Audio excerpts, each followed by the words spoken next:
Хайырлы акшамлар, эфирде нетиже программасы студияда сілерінің мен Шевкет Аматуллаев селямлайым. Украинада бірінші құрылтайының 100 жылығына девлет севиесінде қайдеттілер. Парламентте тантаналы топлашу болып кечті. Депутатларының берабер салонда Қырымдан келген құрылтай делегатлары ве мұсафирлер бұлынды. Топлашу Украин ве Қырым-татар маршыларынан башлады. Мерасимде Украин сиясетчілері ве Қырым-татарларының лидерлері чықышта бұлынды. Украина юқары шурасында тантаналы отырышы Украин ве Қырым-татар маршы ile башланды.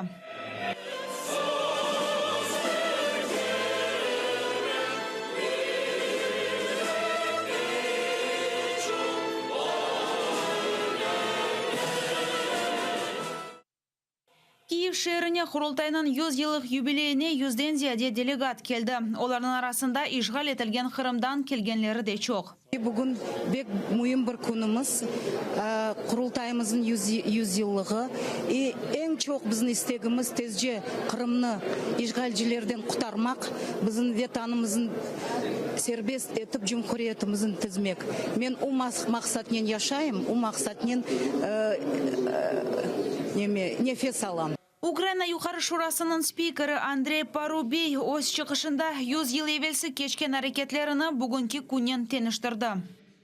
Російська окупація Криму у 1918 році і сучасна окупація нічим не відрізняються. Це страх, терор і залякування. Переслідуються українці і кримські татари. Тоді окупанти відразу жорстоко розігнали кримсько-татарський Курултай, а у сучасному Криму меджліс кримсько-татарського народу проголошений російськими окупантами екстремістською організацією. Қырым мұсылманларының муфтисі Айдер Рустамов да тарихыны ве бірінші муфтинің кеанетке ошаған сөзлеріні хатырлады. Доля Челебіджгана трагічна, але його слова закарбувались навіки. Він казав, вони можуть піддати вогню весь наш край і зруйнувати все наше майно, але їм не вдасться знищити віру Кремля, кримських татар. І сьогодні, як і 100 років тому, українці і кримські татари виборюють разом своє право на власну землю. İnanıyoruz ki elbet günü gelecek ve Kırım Ukrayna'ya, hür dünyaya geri dönecektir. İşte o zaman bizler bir asır önce ettiğimiz sözümüzü tutacağız. Çelebi Can'ın da söylediği gibi halkımızın ve bu ülkede yaşayan bütün kardeşlerimizin gözyaşını silmek için çalışacağız. Қырым-татар халқының лидері Мустафа Джемилев бүгінгі күніні құршынланған құрылтайның 100 жылығы деп адландырды. О, Русия империяның дағылығы олған сон, құрылтайның құрылығы насыл шарайетлерде олғанını хатырлатты. Бұндан да ғайры Джемилев Қырымда қырмызы террор, Қырым-татар халқының лидерлерінің құршыны жазасы, Қырым-татар халқының сүргін етілігі ақында да сөз жүрсетті. Мустафа Джемилевнің сөздеріне көре Украина өз вақтында тарихтен керекли нәтижелерін шығармады. Егер де Украина devleti 1991 senesi Kırım Yarımadası'nda hiçbir şey ifade etmeyen, nasıl bir yatakhane gibi şeklinde kurulgan Kırım Otonom Cumhuriyeti yerine uluslararası kaidelere göre İnsanların, milletlerin kendi kaderlerini tayin etmeye hakkı olan prensiplere göre Milli Muhtar Cumhuriyet kurmuş olsaydı, belki de Rusya böyle kolaylıkla elini sallaya sallaya Kırım'a girip olamazdı, işgal edip olamazdı. Herhalde büyük zorluklarla karşı karşıya gelecek adam. Хаталарыны бүгін деніштермеге тұрышачақлары деп білдірді Украина юқары шурасында президентінің темсілжісі Ирина Луценко. Шымды Қырым-татар жемхуриетіні илан етмек үшін Украинаның esas қанунда денішмелеріні кіргізмеге тұрышалар. Розпочато роботу над створенням у Криму національної автономії кримських татар у складі суверенної і незалежної української держави. Очікую ближчим часом від робочої групи Конституційної комісії напрацьованих та узгоджених змін та доповнень до розділу 10 Конституції України, що мають законодавчо закріпити статус такої автономії. Кырым-Татар Милли Meclisi'nin başı Rifat Чубаров yakın vakitte bu kanun Milli Meclisi'nin toplaşımında müzakere edilecek diye bildirdi. Bundan da gayrı parlament sesiyasına prezident bu kanunu yukarı şurada müzakere etmek için kırgızır diye inana Чубаров. Rifat Чубаров Kırım'a selamlar yollay. Я хочу, щоб ми привітали весь наш народ, який зараз в окупованому Криму, на рідній землі, чекає на нас. І той час, який ми повернемося, він буде найщасливішим для нас. Я хочу, щоб вони це бачили. Ксения Дворецька, Олена Стецюк, Заман, АТР. Каналы Мирасимден сон Курултай делегатлары Меджлис темсілжілері, миллиарекет іштиракшілері Қырымда олған вазиетні музакире етмек үшін топлаштылар. Проведение здесь, в материковой части Украины, вот этих мероприятий исторического характера, имеющих такое важное историческое значение, выслушать стратегию государства по этому по крымско-татарскому вопросу Крыма было очень важно. В Криму все ж таки більш за все очікують на більш конкретні якісь кроки з боку влади. Як це було з постановою про визнання там кримсько-татарського народу корінним, чи про визнання депортації геноцидом, чи якісь інші такі. І сьогодні найбільше очікування – це конституційні зміни. Кырым-татарлар бірінші құрылтайының 100 жылғана қайдеті. О 1917 сенесі ноябрь-декабрь айларында топлашқан еді. Құрылтайда Қырым Халық Жумхуриетінің анаясасы қабыл етіліп, үкіметі құрылған еді. Оның başı Номан Челебиджихан oldu. Тәпсілетлі желевқамызда тариф етілі. 100 yıl evvelsi Бахчысарайдағы хан сарайында бірінші Қырым-татар милли құрылтайы açıldı. Қырым-татар лидерлері бұңа айларнен азырлық көрді. Инқилаб заманында милли құрылтайны топламақ пек қиын еді. Құрылтай Қырым мұсылман ижра комитетінің вазифелеріні өз бойынына алып, озыны Қырым Халық Жумхуриетінің парламенті оларақ илан етті. Үкімет рейсі ise 32 yaşında Номан Челебиджихан oldu. Перехід кримських татар із стану народу, етносу, до стану вже етнонації, тобто спільноти, яка об'єднана не тільки культурою, спадком попереднім, а й політичними цілями на сучасному етапі. Курултай став тією структурою самоорганізації кримських татар, який отримав продовження в наш час. Номан Челебиджихан дипломатик жейттен пек күчлі олғанына бақмадан. О вақыт Қырым-татар милли әрекетінің иттифақдашлары пек азыды.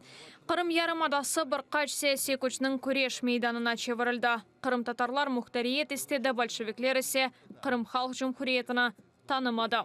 На першому етапі вони говорили, ми хочемо такої автономії в межах новостворюваної російської держави. Потім вони говорили про політичну автономію.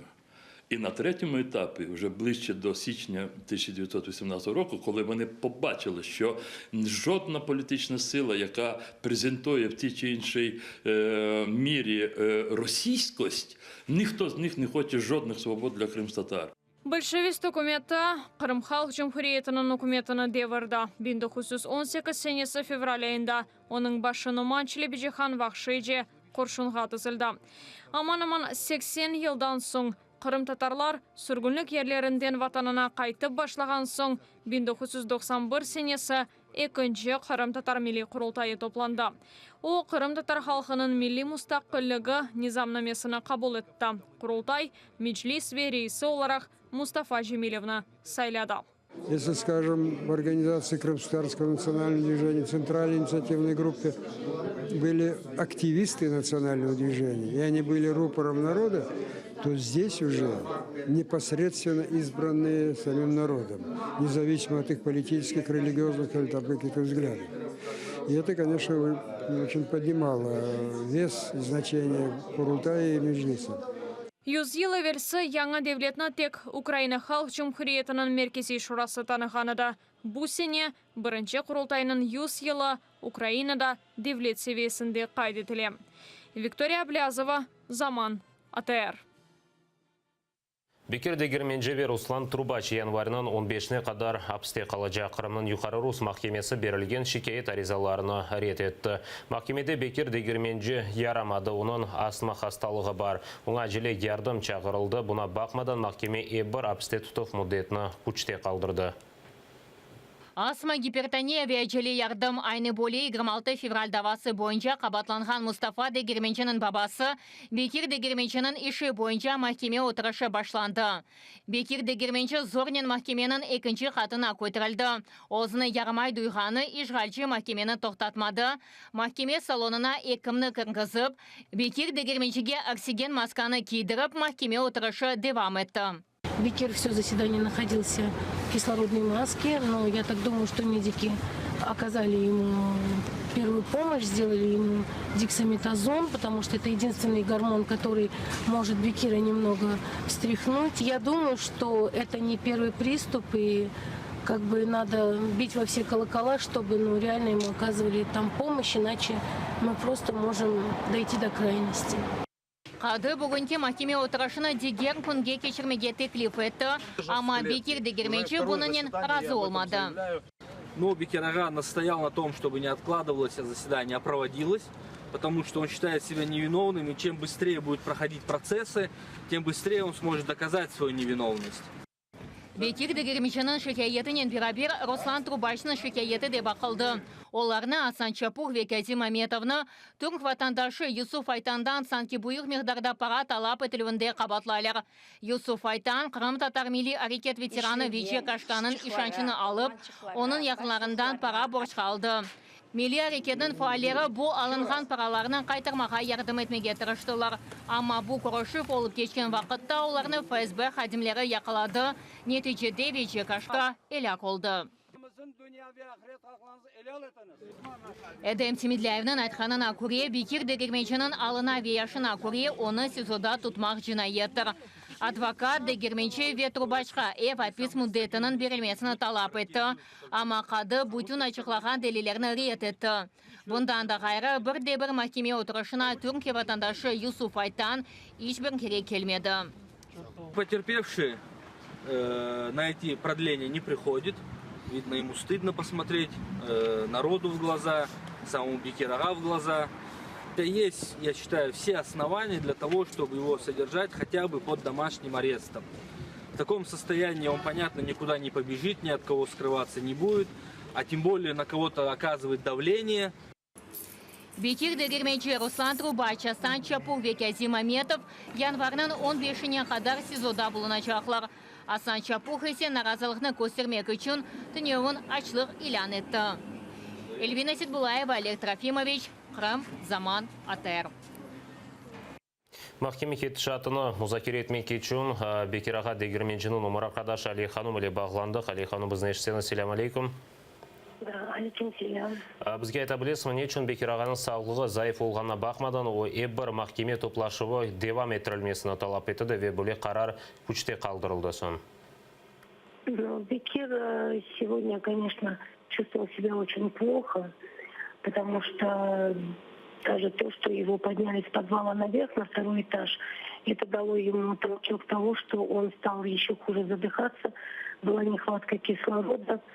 Вот. И поэтому мы вынуждены были вызвать скорую помощь для того, чтобы хотя бы мы сделали какую-то, оказали неотложную помощь. Почему? Потому что все-таки, находясь там в подвале, или где он там находится, мы еще не в курсе, там очень условия содержания очень плохие.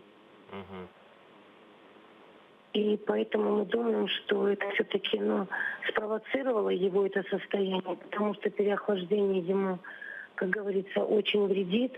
Но скорая помощь, опять-таки, оказала только непосредственно помощь, которая, временная. По идее, его надо обследовать и лечить, потому что в год 2 раза мы находимся в реабилитационном центре, и непосредственно он проходит курс лечения. Но чтобы не сорвать, как говорится, суд, потому что Бекер сам заинтересован в том плане, чтобы мы все-таки не затягивали, а быстрее доказали, что мы невиновны. Біз фотоларын көрдік те Бекераға махкеме салонында бұл кислород маскасында отырды. Бөле топлашып чоқ девам етті ме? Бөле маскада бұл кислород не бер? Полностью до конца весь судебный процесс Бекир находился в маске, ему подавали кислород, и медики находились рядом с ним, меряя ему давление и, значит, насколько объем легких наполняется кислородом. Сіз Бекерағанен лафет болдыңыз, бұл махкеме кеті шаты девамында? Бермейлер, даже Яханху бермейлер, даже нас идеем не то, что Сурамая Саурны, просто сразу хувайлер из зала суда, и без даже он обращает по майрах.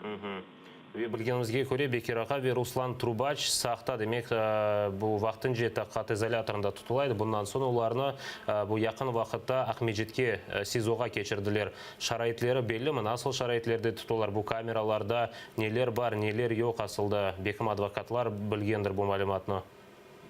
Ну, просто от чего мы знаем, от того, что мы присутствуем в судах и у Асанаха, и у Кезимага, все жалуются на условия содержания, потому что в камерах очень сыро, грязно. Им не дали то, что мы им передали, свои полотенца, пледы, покрывала, это все у них собрали. Дали им совсем то, что, нереальные эти полотенца, которыми просто невозможно даже не то что руки вытирать, а ноги, будем говорить так.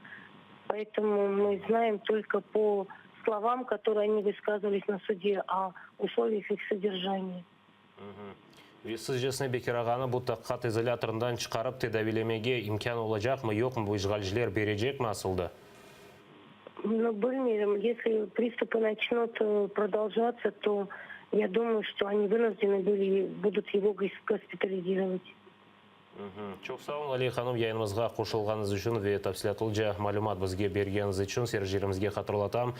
Али ханым Дегерменже, Бекир Дегерменженің өмір арқадашы бүгін өткерілген махкеме хақында айтып берді. Бізге yayınımызны девам етеміз. Бүгін сабай işgalciler Фазыл Ибраимовнан евіне тентуінен келді. Ясақланған әдебият ве Стрелкова соқағындаки наразылық аланымен бағлы весеқалар қыдырған екенлер. Бұны Фазыл Ибраимов Қырым бірдемлігінің фааллеріне білдірді. Оның фікірінше, құқық қорыжыларының зияреті оның жемаат фаалиетінен бағлы олмасы мүмкін. Фазыл Ибраимов Қырым татарларының топырақ мәселесінен ұғырашқанлардан бірідір. Забрали эти документы, которые относятся к поляне протеста Стрелковая. Всю литературу, которая есть, у нас литературы много. Все посмотрели то, что можно было. Из исламской литературы ничего запретного не нашли. Қырым саяси мабуслерінің адвокатларына халқара тешкілатларда мабуслерінің ақларını қорчаламаға өгретежеклер Меджлис азалары Freedom House ақ қорчалайжы тешкілатынен иш тұтмаға башлады. Оның векілері Қырым ұқықчыларына Бірлескен Миллетлер махсус комитетлеріне мұражат азырламаға ве Европа инсан ақлары махкемесіне ариза бермеге өгретежек. Freedom House векілері Меджлис азаларынан қорышып кележек иш бірлігіні музакире етежек. Основная цель – это расширять и готовить больше юристов, которые могли бы квалифицированно подавать документы в такие авторитетные органы для дальнейшей реакции международного сообщества. Для нас это было очень интересно сегодня познакомиться с членами Меджлиса, чтобы мы поняли лучше от их личных слов, что происходит в Крыму, и какова ситуация очень тяжело, и как на самом деле нужно защищать права человека там. Тәмчи гозынан мұражатына кормемізлекке ұрды. Меджлис рейсінің муавина оның азат етілмесіні аңлатмаға рижа еткен еді. Путиннің мемориеті мектупке жауап бермеді. Октябрның 25-інде Ақтемчи Гозбе Илми Умеров азат етіліп Түркияге теслим етілді. Андаки Кутеви Хабер васталары бұның еріне Анкара екі Русия жасусыны теслим етіп деп білдірділер. Рәкен ресми делелер жоқ. Ақтемчи Гоз 2014 сенесі февралінің 26-ында Украина топырақ бүтінлігіне қол тұтып митингінде iştirak etkeni için 8 yılға mahkum etildi. Umеров ise separatizmde qabaatlanıp yaşaf tarzı koloniyasına yollanmaq gerek edi.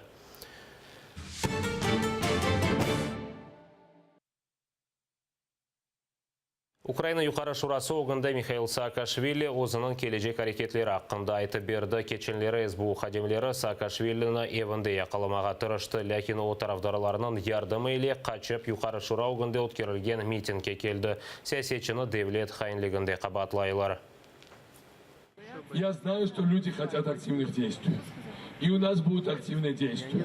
Но мы должны научиться контратаковать тоже.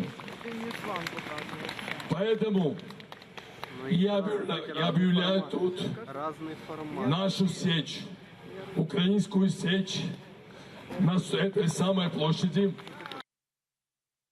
Русияге 2018 қыш олимпиадасында иштирак етмеге ясақ еттілер бөле қарарны Халқара олимпиада комитеті қабыл етті. Кележек сене Пхенчанда өткерілежек ойынларда қайделеріні бозмаған айры рус спортшылары иштирак етіп olacak. Оларның чықышлары тарафсыз сыфатында өткеріле біле руслар бұна итираз білдіре. Если говорить о положительных сторонах, то Международный олимпийский комитет допустил всех российских спортсменов, чистых российских спортсменов, как в индивидуальных, так и в командных видах спорта до участия в Олимпиаде. Это первое. Второе, эта команда будет называться командой российских спортсменов. Систематичні маніпуляції з антидопінговою системою в Росії стали безпрецедентними атаками на цінності Олімпійських ігор. Саме тому Міжнародний олімпійський комітет на засіданні вирішив відсторонити Російський олімпійський комітет. Однак, поважаючи права кожного чистого атлета, які не вживали допінг, дозволяємо таким участь в зимових Олімпійських іграх 2018 року у Пхенчхані. Конечно, есть проблемы, но мы не можем и не имеем права. Мы большая страна, великая страна, и ехать под нейтральным флагом. Получается, что мы без роду и без племени. Так не может быть. Политических санкций в отношении Российской Федерации не более. Спортсмены абсолютно ни при чем. И лишать их возможностей, ради которой они всю жизнь работали, пахали, оставляли свое здоровье, абсолютно просто бесчеловечно по отношению к нашим спортсменам. Я считаю, конечно, спортсменов жалко, сильно люди готовятся, но надо уважать себя, и без флага, без гимна это не команда. Как всегда, политика вмешивается в спорт, поэтому эмоций как таковых нет. Но я считаю, что, в принципе, век короткий у спортсменов, и поэтому я считаю, что они должны выступить в любом случае, даже без нашего флага. Владимир Путин кележек сене өткерілежек Русия президент сайлауларында иштирак етежек екен. Бұл вақытта бүгін Нижний Новгород шерінде өткерілген митингте сеслендірді. Спасибо вам за поддержку. Я буду выдвигать свою кандидатуру на должность президента Российской Федерации. Ел девамында Путин президент сайлауларында иштирак етежекмі деп сорадылар, ләкин о ер вақыт жауаплардан вазгечейді.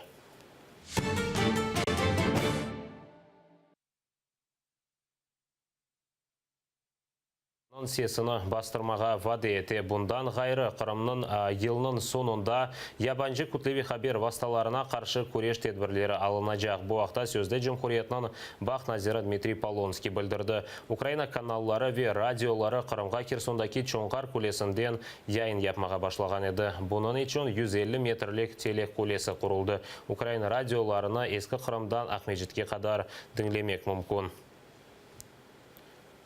Қырымда Таврида ел құрылған ерде орта асырға айет мұсылман мезарлығы тапылды. Анда ең аз 200 мезар бар екен. Обақшысарай живарындаки ескі юртта керлеші. Археологлар айтқанына көре бұл мезарлықта бірқач христиан мезары да бар екен. Чықарылған қалымтыларыны дегер ерге көмеге ешандыралар.